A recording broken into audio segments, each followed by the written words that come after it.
Hello दोस्तों, आपका स्वागत है हमारी कहानियों की दुनिया में। यहाँ हर कहानी आपको कुछ नया सिखाती है और नया सोचने पर मजबूर करती है। तो चलिए आज की कहानियों का सफ़र शुरू करते हैं। आप आ गए? कुछ जुगाड़ हुआ क्या? नहीं मीना, कोई काम ही नहीं मिल रहा है। क्या करूं, कुछ समझ में नहीं आ रहा। तो अब क्या होगा? क्या आज भी घर में चूल्हा नहीं जलेगा? थोड़ा पानी पिला दो, बहुत जोर की भूख लगी है। पानी पीने से पेट भरेगा क्या? मैं क्या कहती हूँ, एक बार आप अपने भैया के पास जाकर बात क्यों नहीं करते? वे आपके सगे भाई हैं। वे आपकी परिस्थिति जरूर समझेंगे। मैं अपने भैया को अच्छे से जानता हूं, पर तुम कह रही हो तो एक बार जाकर देखता हूं।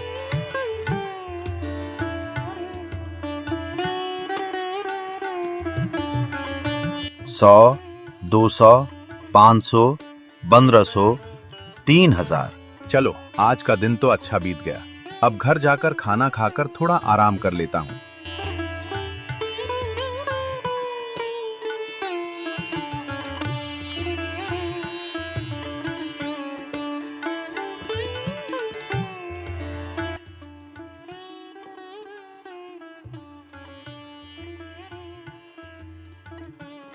वाह, बहुत ही लाजवाब खाना बना है। भैया, भैया, घर पर हो क्या? सुनिए, फिर से आ गया आपका भाई। जरूर कुछ मांगने आया होगा। अरे, अब तुम्हें क्या हो गया? अब क्या चाहिए? भैया, सुबह से हमारे घर में चूल्हा नहीं जला। अगर कुछ खाने को मिल जाता तो। नहीं नहीं, यहाँ कुछ नहीं मिलेगा। कहीं और जाकर हाथ फैलाओ। आज तुम्हें खाने को दूंगा तो तुम कल फिर आ जाओगे। आप मेरे सगे भाई हो। मुसीबत में आप मेरी मदद नहीं करोगे तो कौन करेगा? वाह वाह, तुम्हारा कारखाना बंद हो गया तो क्या मेरी कमाई खाओगे? ये क्या बात हुई? जा जा, मुझे परेशान मत कर। सुनो, दरवाजा बंद कर दो। पता नहीं कहां कहां से चले आते हैं।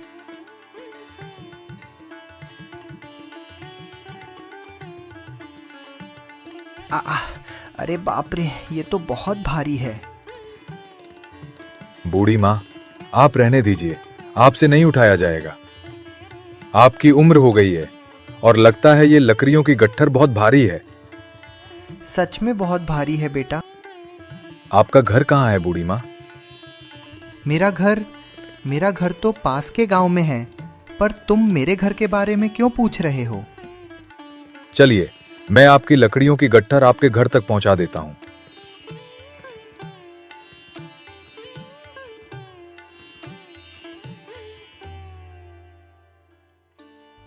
तुम बड़े भले इंसान मालूम होते हो बेटा।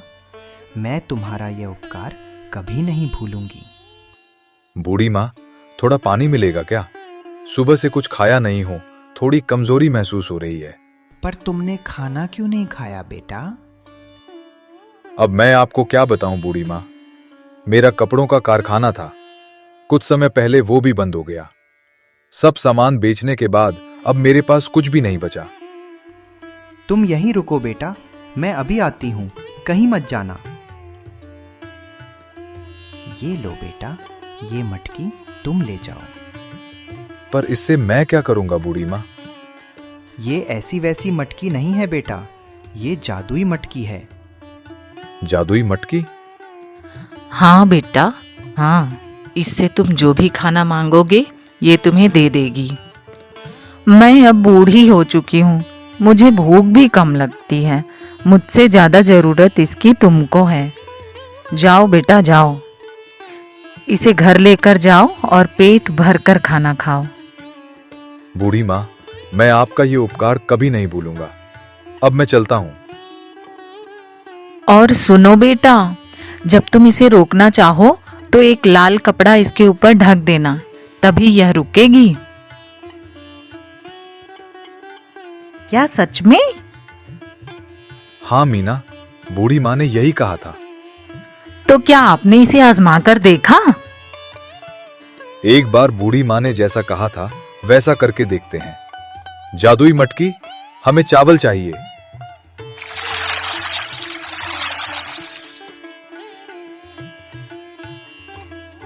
हे भगवान, यह तो चमत्कार हो गया। यह सच में जादुई मटकी है। हाँ मीना, अब हम फिर से भरपेट खाना खा सकेंगे। मीना, एक बोरी ले आओ। कुछ चावल घर में रखूंगा, बाकी बोरी में भर लेता हूं। कल सुबह बाजार में बेचूंगा।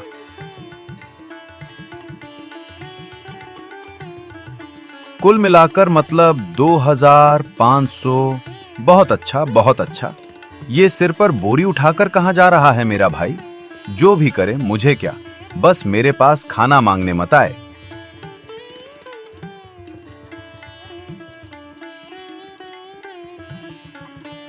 जादुई मटकी, आज हमें दाल चाहिए।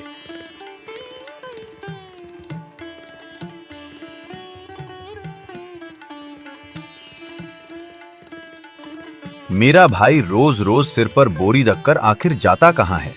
लगता है जरूर इसने कोई नया काम शुरू किया है। आज भाई के पीछे जाकर देखता हूं कि आखिर जाता कहां है।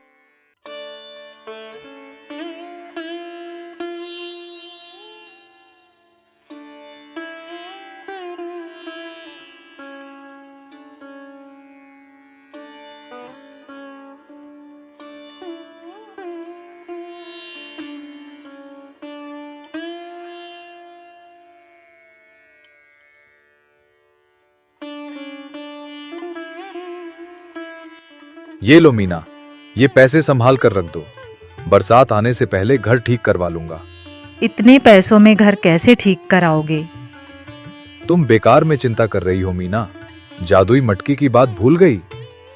जादुई मटकी, आज हमें चीनी चाहिए।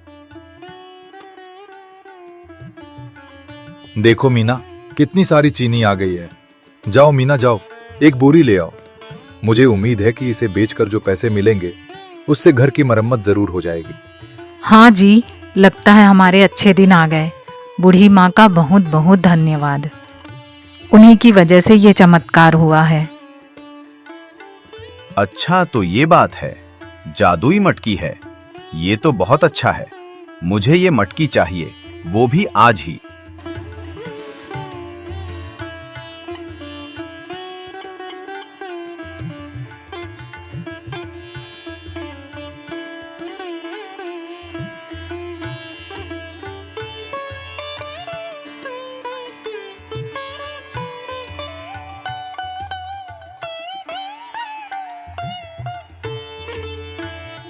हा, अब तो ये जादुई मटकी मेरी हो गई। अब मैं और भी बड़ा आदमी बन जाऊंगा। जादुई मटकी को घर में नहीं रख सकता। गांव के बाहर जो पुराना मकान है ना, मैं जादुई मटकी को वहीं रखूंगा। किसी को पता भी नहीं चलेगा। अरे ये क्या हुआ? ये तो खून चूसने वाली जोंक है। अब मैं क्या करूं? अगर नमक मिल जाता तो अच्छा होता। हाँ, ये जादुई मटकी है ना, ये मुझे नमक दे देगी। हा, जादुई मटकी, मुझे नमक चाहिए। बस बस इतना ही चाहिए। अब रुक जाओ। अरे बाप रे, और नहीं चाहिए। रुको रुको। अरे जोंक के साथ साथ मैं भी नमक में दबकर मर जाऊंगा। अरे रुको, हे भगवान, जादुई मटकी को रोकना कैसे है? ये तो मुझे पता ही नहीं। अरे ये क्या हो रहा है? बस बस रुक जा, बस कर। अरे बचाओ, बस बस रुक जा।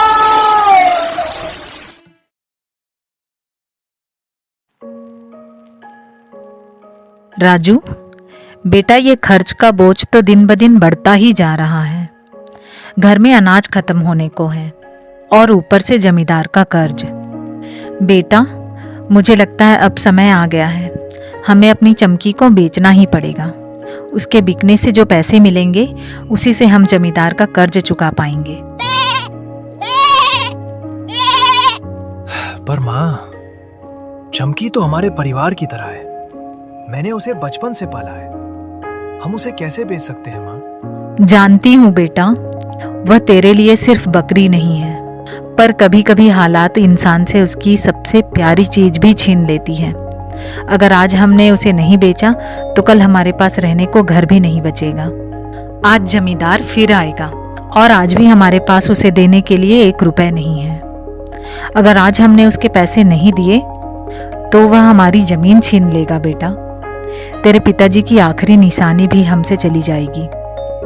क्या सच में कोई और रास्ता नहीं है? ठीक है माँ, अगर यही हमारे घर को बचाने का रास्ता है तो मैं चमकी को बाजार ले जाऊंगा।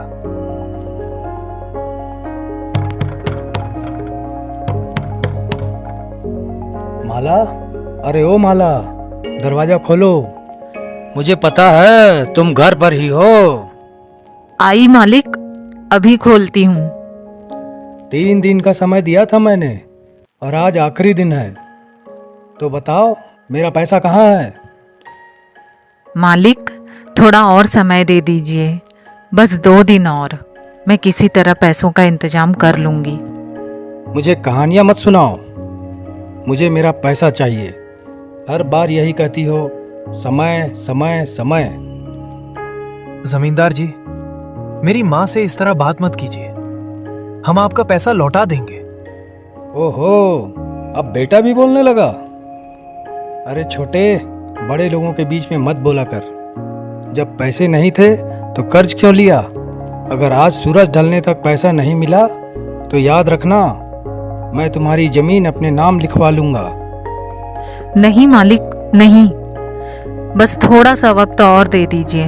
मैं कल तक आपके पैसे जरूर लौटा दूंगी। नहीं, ये जमीन मेरे पिता की निशानी है। आप ऐसा नहीं कर सकते। मैं कुछ भी कर सकता हूँ, पैसा या जमीन, फैसला तुम्हारा है। जाओ बेटा जाओ, अब कोई और रास्ता नहीं है। चमकी को रामपुर के बाजार ले जाओ, वहां तुम्हें इसके अच्छे दाम मिल जाएंगे। ठीक है माँ। जब गरीबी दरवाजा खटखटाती है तो इंसान के हिम्मत की असली परीक्षा होती है। राजू के पिताजी तो बचपन में ही गुजर गए थे, इसलिए अपनी माँ का ध्यान अब उसे ही रखना। लेकिन क्या होगा जब चालाक ठग उसकी आखिरी उम्मीद भी छीन लेंगे। अरे चाचा, ये रामपुर का बाजार किधर है? मैं तो वहीं से आ रहा हूँ, इस रास्ते चले जाओ बेटा। ठीक है चाचा जी।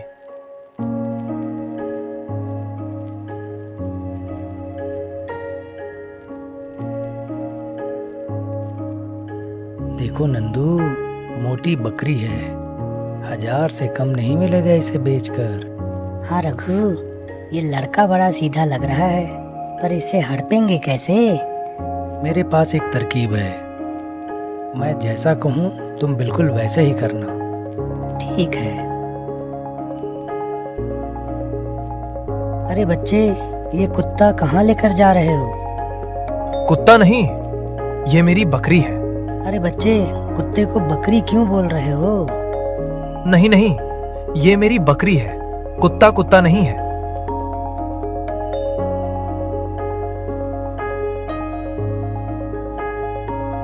अरे बेटा, तुम्हारा कुत्ता तो बहुत अच्छा है। कुत्ता नहीं, ये मेरी बकरी है। अरे बेटा, क्यों मजाक कर रहे हो? कुत्ता ही तो है। ये बकरी है। लगता है आप लोगों को गलतफहमी हो रही है। अरे बच्चे, लगता है इस कुत्ते को बेचने बाजार जा रहे हो। हाँ, बेचने ही तो जा रहा हूँ। अरे तो इतनी दूर बाजार जाने की क्या जरूरत है? इसे 10 रुपए से ज्यादा में तो कोई लेगा नहीं। नहीं नहीं, इसे बेचकर मुझे 10 रुपए से ज्यादा ही मिलेंगे। अरे कल ही तो, हाँ कल ही तो मेरे दोस्त ने ऐसा ही कुत्ता खरीदा है 10 रुपए में बाजार से। आज अगर यही खरीद लें तो हमें इतनी दूर जाना नहीं पड़ेगा। हम दोनों के लिए अच्छा है यह सौदा। ठीक है, हमारी बात पर विश्वास नहीं है तो जाओ बाजार जाकर ही पता कर लो। कोई 10 रुपए से ज्यादा में नहीं लेगा इसे। ठीक ही तो है, आखिर ये लोग मुझसे झूठ क्यों बोलेंगे? पर दाम 20 रुपए तो बहुत कम है। ठीक है, मैं बेचने के लिए तैयार हूं, पर मुझे पूरे 100 रुपए चाहिए। अगर नहीं दे सकते तो मैं नहीं बेचूंगा। 100 रुपए तो बहुत ज्यादा बोल रहे हो भाई तुम, पर ठीक है, यह लो 100 रुपए। कुत्ते को तो तुमने बहुत अच्छे दाम पे बेच दिया छोटे। अरे मैंने कितनी बार कहा, ये कुत्ता नहीं है, बकरी है। बकरी, समझे? चिल्लाने का कोई दूसरा समय नहीं मिला उसे। देखा, तुमने देखा, ये बकरी ही है। अरे छोटे, कुछ कुछ कुत्ते ऐसा भी भौंकते हैं। ये लोग या तो बहुत चालाक है या बहुत बेवकूफ। मुझे एक बार जाकर देखना चाहिए कि ये दोनों बकरी के साथ क्या करते हैं। देखता हूं एक बार इनके पीछे जाकर। बोलो भाई, क्या चाहिए? हमें अपनी बकरी बेचनी है, बताएं इसका क्या दाम देंगे? 1000 रुपए दे सकता हूँ। अरे भैया, ये क्या कह रहे हो? इतनी बड़ी बकरी का दाम सिर्फ 1000 रुपए? चलो रामू, हम कहीं और चलते हैं। अरे भैया, नाराज क्यों होते हो? आप ही बताओ कितना दाम में दोगे? भैया पूरे 1500 चाहिए मुझे। 1500 से 1 रुपए भी कम में नहीं दूंगा मैं। इन लोगों ने तो मुझे ठग लिया। मेरी बकरी 100 रुपए में लेकर 1500 में बेच रहे हैं। ठीक है, चलो 1500 में ही दे दो। ठीक है, ये लो बकरी और मेरे पैसे दो। छी, मैं कितना बेवकूफ हूं। मैं माँ से क्या कहूंगा? नहीं, इसका बदला लेना ही पड़ेगा। मुझे जैसे बेवकूफ बनाया, मैं भी तुम्हें बेवकूफ बना लूंगा। पर कैसे? हाँ, मिल गया। इन्हें इन्हीं के तरीके से बेवकूफ बनाना होगा। चाचा, एक मदद करेंगे? क्या बात है बेटा? राजू ने सारी बात चाचा को बताया और उनके साथ मिलकर एक योजना बनाई। ठगों को सबक सिखाना तो बहुत जरूरी है। ठीक है बेटा। ठीक है चाचा, मैं थोड़ी देर में आता हूं। फिर राजू एक कपड़ा दुकान में जाता है और वहां भी सारी बातें बताता है और उन्हें भी अपनी योजना में शामिल कर लेता है। अरे भैया, आप लोग कहाँ जा रहे हो? और वो बकरी कहाँ है? अरे भाई राजू, बकरी को तो हमने घर में छोड़ दिया है। तुम कहाँ जा रहे हो? हाँ भैया, मैं तो ऐसे ही घूम रहा हूँ। बड़ी भूख लगी है। चलिए कुछ खाते हैं। चलिए उस मिठाई की दुकान पर चलते हैं। यह तुम क्या कर रहे हो राजू? मिट्टी थैले में क्यों डाल रहे हो? अरे भैया, चलिए मेरे साथ, आपको सब पता चल जाएगा। बोलो बेटा, क्या चाहिए? काका, जरा 3 प्लेट अच्छी मिठाई दीजिए तो। अरे राजू, हमारे पास पैसे नहीं हैं। अरे भैया, जब मैं आप लोगों को लाया हूँ तो मैं ही खिलाऊंगा ना। ओह, तो फिर ठीक है।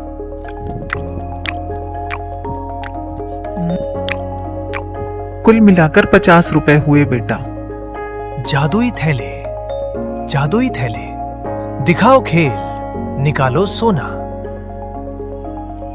अरे वाह बेटा, खरा सोना है, खरा। अच्छा चाचा जी, चलता हूँ।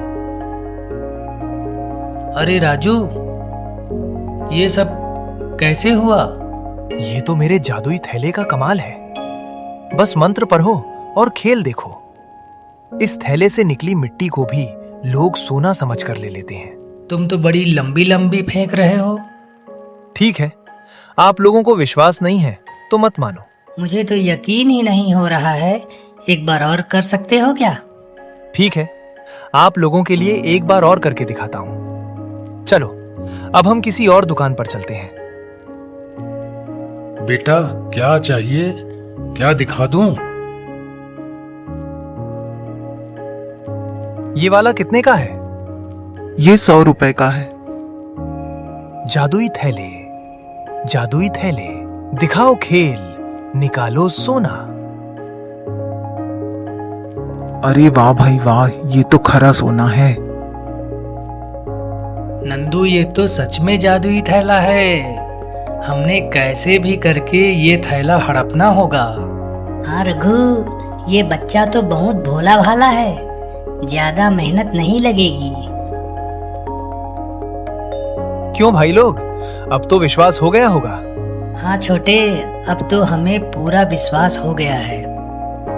राजू भाई, ये थैला हमें बेचोगे क्या? क्या बोलते हो भैया? ये कभी नहीं हो सकता। अरे राजू भाई, पूरे 1000 रुपए दूंगा। 1000 रुपए। नहीं, 1000 रुपए दोगे फिर भी नहीं दूंगा। 2000 रुपए, पूरे 2000 रुपए दूंगा। मना मत करो राजू भाई, मना मत करो। दे सकता हूं, लेकिन 2000 में नहीं, पूरे 5000 में दूंगा। अरे दे देते हैं रघु, इसे जितना मांग रहा है उतना दे देते हैं। अगर यह थैला हमें मिल गया तो फिर कभी चोरी करने की जरूरत नहीं पड़ेगी। लगता है उपाय काम कर गया। अब आएगा मजा।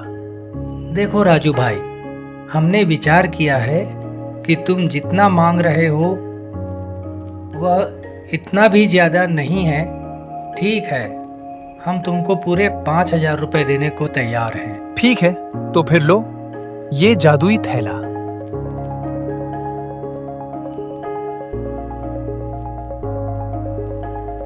अब मैं चलता हूँ।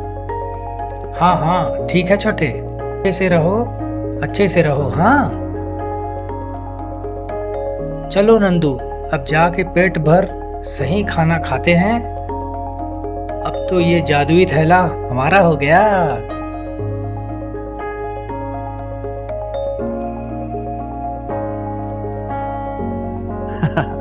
हाँ खाओ खाओ, खूब खाओ। उसके बाद मार भी तो खानी होगी, वो भी अच्छी खासी। शाही खाना तो बहुत स्वादिष्ट है रघु। हाँ नंदू हाँ। कुल 500 हुए हैं। दो पैसे। जादुई थैला, जादुई थैला, दिखाओ खेल, निकालो सोना। ये मिट्टी क्यों दे रहे हो? पैसे दो पैसे। अरे भैया, यह मिट्टी नहीं है, सोना है। कहाँ है सोना? हाँ, मिट्टी से मेरा टेबल खराब कर रहे हो। निकालो पैसा। पैसा तो नहीं है, सारा पैसा तो राजू ले गया। हमारे पास पैसे नहीं है। अरे रघु, मंत्र तो ठीक से पढ़ा था ना? एक बार फिर बोलो अच्छे से। हाँ अभी पढ़ता हूँ। कालू, अरे ओ कालू, इनके पास पैसे नहीं है, जरा पैसे तो निकलवाओ।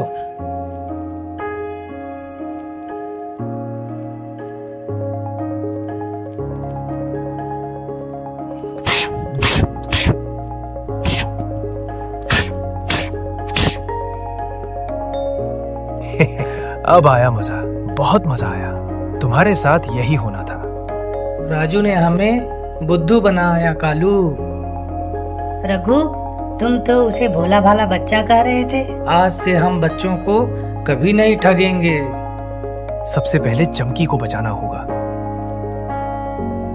राजू तुरंत ही उस दुकानदार के पास गया और उसको सारी बात बताई कि किस तरह से नंदू और रघु ने उसे ठगा था। दुकानदार को उसकी बात पर विश्वास हुआ और उसने उसे चमकी को ले जाने दिया। राजू ने भी उसके 1500 उसे लौटा दिए। चमकी, देख, मैं आ गया तुझे लेने। अब हम फिर से साथ साथ रहेंगे। अब तू बिल्कुल मत घबरा। अब मैं तुझे कभी खुद से दूर नहीं करूंगा। माँ चमकी को देखकर बहुत खुश हो जाएगी। अरे राजू, ये तो चमकी है।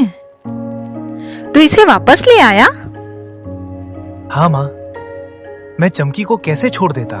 राजू ने माँ को सारी बात बताई। पर बेटा, ये तुमने अच्छा नहीं किया। वादा करो आज के बाद ऐसा कभी नहीं करोगे, नहीं तो तुम में और उन बदमाशों में क्या फर्क रह जाएगा। ठीक है माँ, मैं आपकी बात हमेशा याद रखूंगा और आज के बाद कभी ऐसा नहीं करूंगा।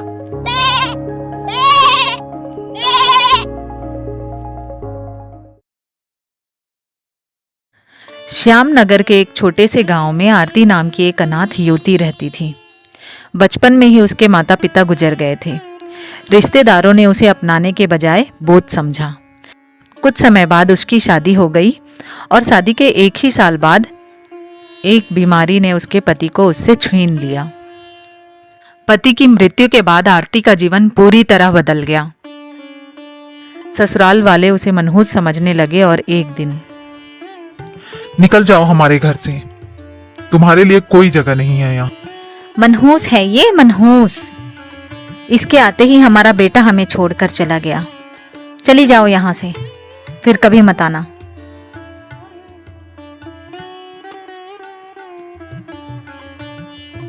मायके जाने का तो सवाल ही नहीं था, क्योंकि आरती का कोई अपना नहीं था।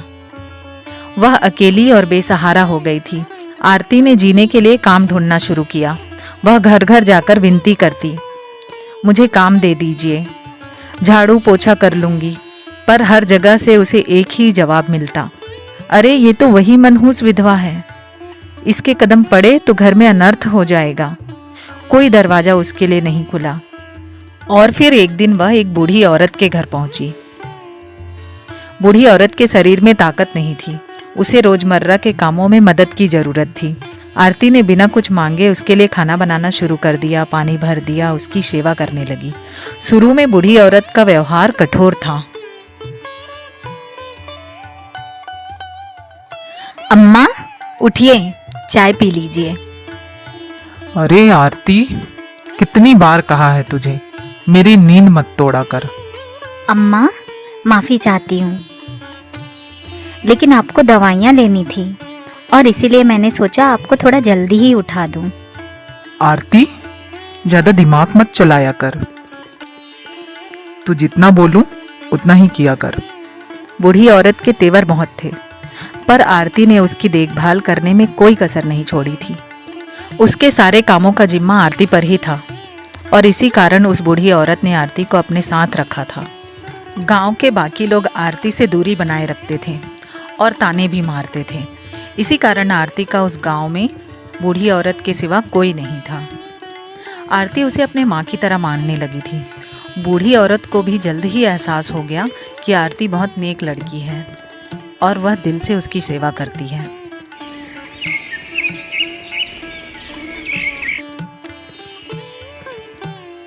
एक दिन बूढ़ी औरत टहलकर घर आई और आरती से बोली, आरती, जरा चाय ले आना बेटा। जी अम्मा, अभी आई। बेटा, तुम्हारे निस्वार्थ सेवा ने मेरा दिल जीत लिया। एक बेटी से बढ़कर तुमने मेरे लिए किया है। बेटा, क्या तुम जानती हो, मेरे परिवार में सिर्फ मैं अकेली ही जिंदा हूँ। 12 साल पहले मेरे पति, बच्चे और बहू सभी एक दर्दनाक हादसे में गुजर गए थे। अम्मा, यह तो बहुत बुरा हुआ। और इसी कारण मैं अपने घर में जमीन जायदाद की अकेली ही हकदार हूँ। न जाने कहाँ है वो खजाना, क्या तुम ढूंढोगी? खजाना? कैसा खजाना अम्मा? और ये खजाना है कहाँ?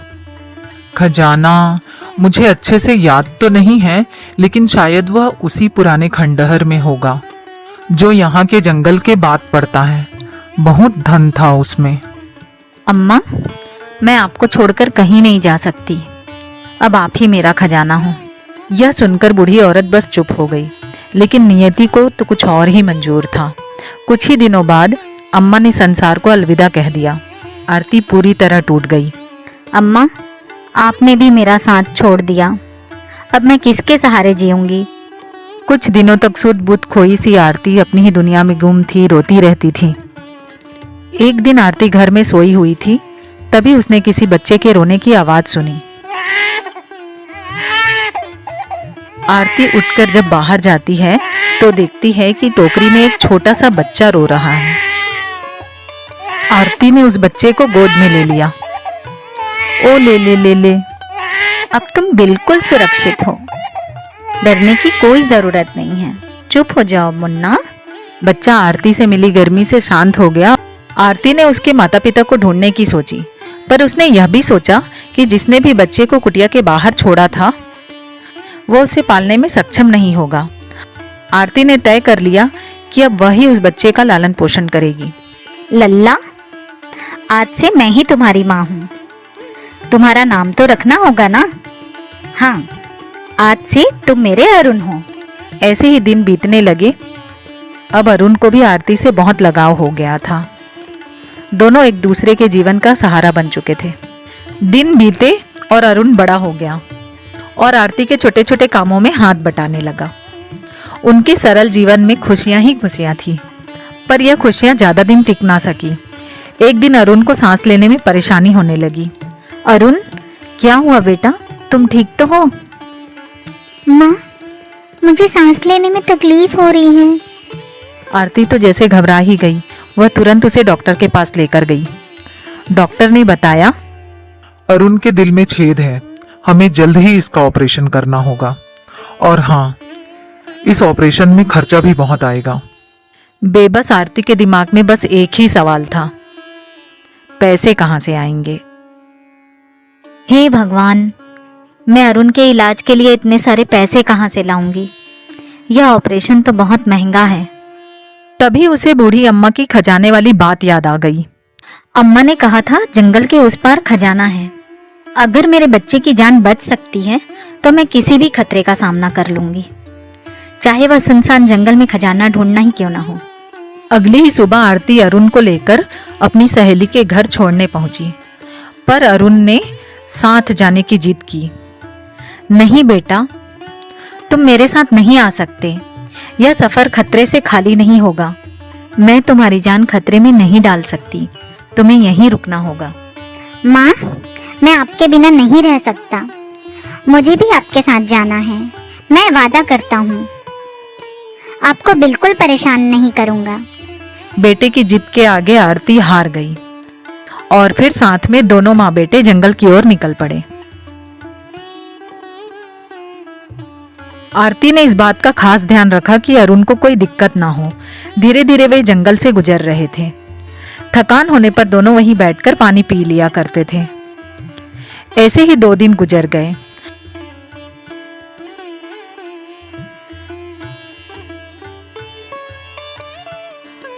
अब अरुण बहुत ही कमजोरी महसूस कर रहा था। माँ, मैं अब और नहीं चल सकता। मुझे बहुत जोर से भूख लगी है। मैं थक गया हूँ। उन्हें वह खंडहर अभी तक नहीं मिला था। तभी आरती को पास ही एक घर नजर आया, लेकिन वहां पर कोई भी नहीं था। दोनों ने कुछ देर वहीं आराम करने का सोचा। बेटा, हम थोड़ी देर यहीं आराम कर लेते हैं। हाँ माँ।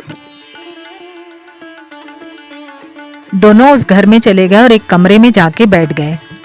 अरुण माँ की गोद में सो गया और आरती की भी कब आंख लग गई उसे पता ही नहीं चला। आंख खुली तो देखा कमरे का दरवाजा बाहर से बंद था। माँ, मुझे कुछ खाने की खुशबू आ रही है और लगता है यहाँ कोई है। किसी के बात करने की आवाज भी आ रही है। माँ, मुझे बहुत जोरों से भूख लगी है। उनसे कहो ना मुझे भी कुछ खाना दे दें। वहां कुछ बदमाश छिपे हुए थे जो चोरी का सामान जमा करते थे।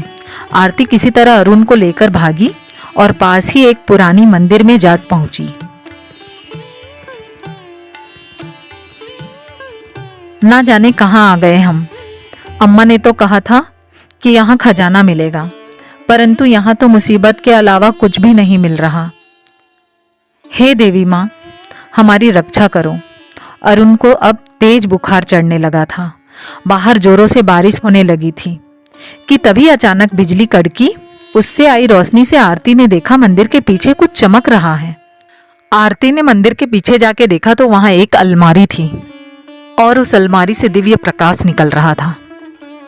आरती ने जब उस दरवाजे को खोला तो उसकी आंखें खुली की खुली रह गईं। उसमें बहुत सारा धन और जेवरात थे और एक खत भी था। आरती बेटा, तुम मेरे लिए भगवान की देन हो। तुमसे बुरा व्यवहार करने के लिए माफी चाहती हूँ। जिस तरह से तुमने मेरी सेवा की थी, कोई अपना भी नहीं करता है।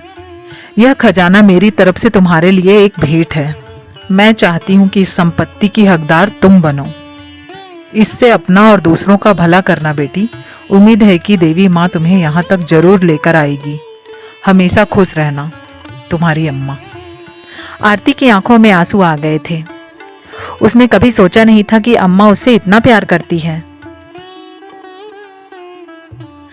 आरती ने सारा खजाना एक बैग में रखा और अरुण को लेकर गांव की ओर चल पड़ी। सबसे पहले पुलिस स्टेशन जाकर लुटेरों की जानकारी दी। अरुण को अस्पताल लेकर गई और बाहर बैठकर प्रार्थना करने लगी। भगवान, मेरे सारे अपने मुझे छोड़कर जा चुके हैं। अरुण के सिवा मेरा कोई नहीं है। मुझ पर दया कीजिए प्रभु। मेरे अरुण को मुझसे दूर मत कीजिए। जल्दी ही अरुण का ऑपरेशन शुरू हो गया और कुछ ही देर बाद डॉक्टर बाहर आकर, आरती जी, आपका बेटा खतरे से बाहर है। मुबारक हो, ऑपरेशन सफल रहा। डॉक्टर की बात सुनकर आरती की खुशी का ठिकाना नहीं रहा। उसने डॉक्टर को शुक्रिया कहा और अरुण के पास चली गई। कुछ ही दिनों में अरुण पूरी तरह से स्वस्थ हो गया। खजाने की मदद से आरती ने अपने और अरुण के लिए एक अच्छा सा घर खरीदा और फिर बचे हुए खजाने से उसने अपने जैसी विधवा औरत के लिए एक आश्रम बनवाया। और उनके लिए रोजगार के मौके उपलब्ध कराने लगी। आरती की उदारता देखकर गांव वाले भी उस पर बहुत प्रसन्न हुए और इसी प्रकार आरती और अरुण खुशी खुशी अपनी जिंदगी बिताने लगे। माँ बनने पर औरत की ताकत दोगुनी हो जाती है, इसीलिए तो कहते हैं औरत शक्ति का स्वरूप होती है।